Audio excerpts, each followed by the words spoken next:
All right.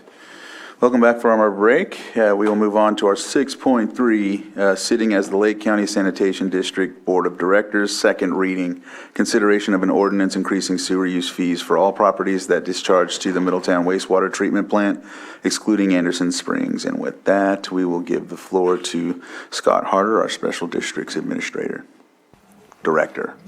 Administrator. Oh, okay. Yeah. Thank you, Mr. Chair, members of the board. Sorry. So before you today, as the chair mentioned, you have the consideration of the second reading of the rate ordinance. This is in conjunction with the Middletown sewer rate increase. The Proposition 218 process was followed. A public hearing was held last week. At the end of the public hearing, a majority protest was not registered, and the board introduced the ordinance for the first reading. Pardon me. And so today before you, you have the ordinance for your consideration for the second reading and adoption. All right. Any questions from the board? Hearing none, I'll open it up to the public and see if we have any comments, and it looks like we do.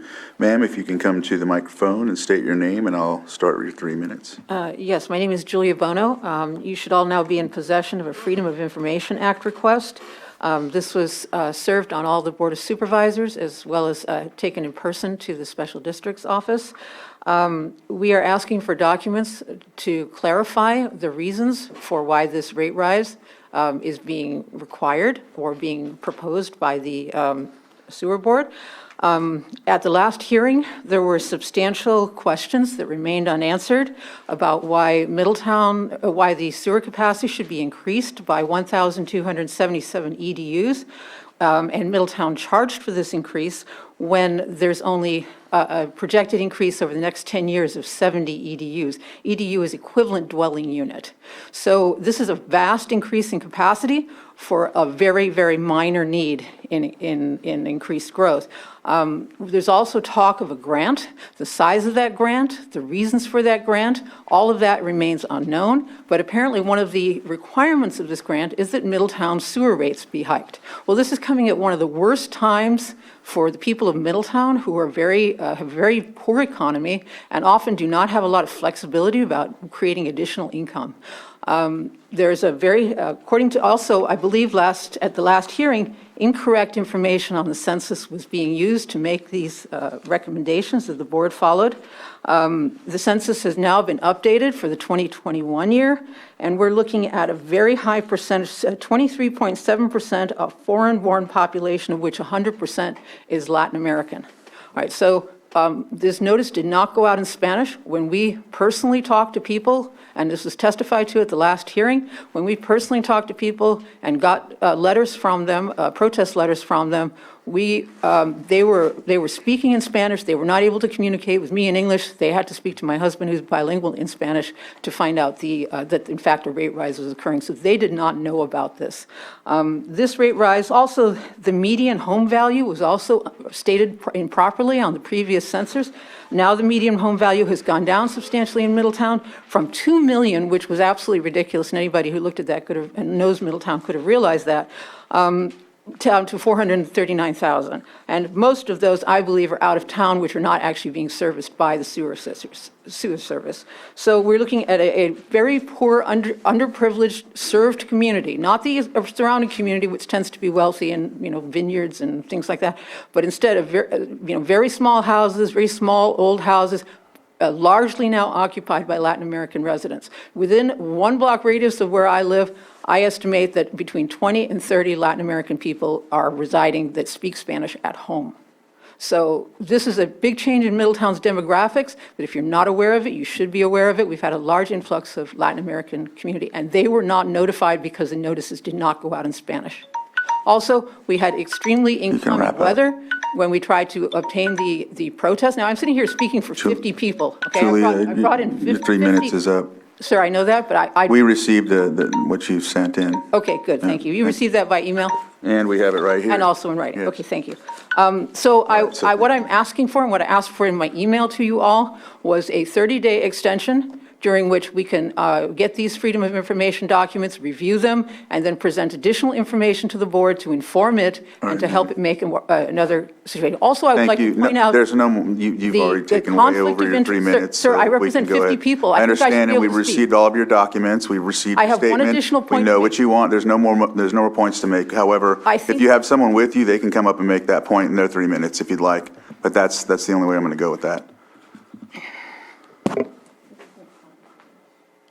Is there any other public comments on this? Yes, sir. Please come up, state your name and. Charles Bono, I live in Middletown. I'd like to address the fact that the board, this board, is also sitting on the water board, on the sewer board. I believe there's a conflict of interest that you people are on the same boards, making approvals. I mean, what other things, besides giving yourselves awards and approving for your own salary raises, what other conflicts of interest exist here in the county that, your constituents should be aware of? As far as I can tell, the representation here for us, for the Middletown people, is moot. Moak is voting in favor of pay raise, increases in our rates, without taking into consideration either the Latin American community or, the fact that we do not have $2 million properties. We're not privileged people in Middletown, and we shouldn't be, the rate rise 100% in one fell swoop is a little too much for most people to absorb.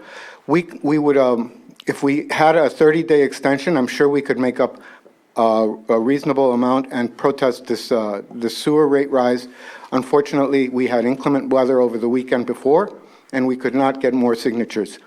At any rate, I asked the board to seriously consider what was stated in the papers that I presented. Thank you. Thank you.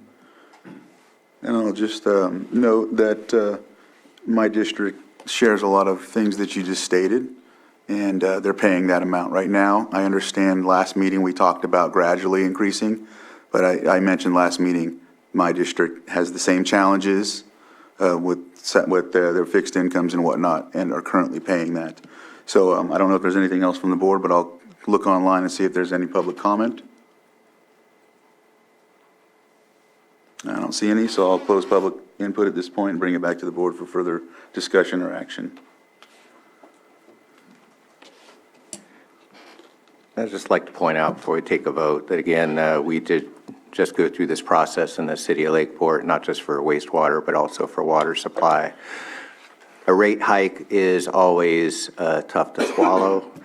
And of course, the financial impact and the impacted community like Middletown doesn't go without saying, but stuff rolls downhill, just like the residents of Middletown have to pay their bills, so does the district that provides them this service, this very important service. There is no free lunch, not in local government, not in my household. And although the 100% raise sounds scary when you look at the bi-monthly charges, I'm looking at 50, 60 bucks. That's less than a tank of gas for many people. So I appreciate the comments. I believe this has been duly noticed. I believe the fee study is accurate. I believe this is necessary for the well-being of the district, and in that context, it is also important for the well-being of Middletown residents. There was one question about any conflict of interest. I know this board sits as the managers for many special districts within the county. If county council wanted to add a word or two on that, or Mr. Harder, we could appreciate that. But there's nothing in here that presents a red flag to me that we would oppose this moving forward. Thank you. Ms. Grant? Yes, you're taking this item up as the Board of Directors of Lake Osan. The decisions you're making are as the Board of Directors of Lake Osan. And as Supervisor Green pointed out, there are other bodies where your board is the Board of Directors. For example, Lake County Air Quality is another one. Watershed Protection District is another one. Those are independent entities, but your board still sits. There are no conflicts under the law. As a result, this is completely appropriate. All right. Did you have anything else to add, Scott? No? Nothing to add, no. Okay, with that, either further discussion or action? I think we're ready for action. Mr. Chair, I move to approve and adopt the proposed, or do I just offer the ordinance? I'm going to go ahead and Ordinance. offer the ordinance. Ordinance has been offered. Director Simon, Yes. Director Sabatier, Aye. Director Green, Aye. Director Pyska. Yes. And Director Crandall. Aye. Thank you. Ordinance has been passed. Thank you. All right. With that, we'll move on to our next timed item on the agenda.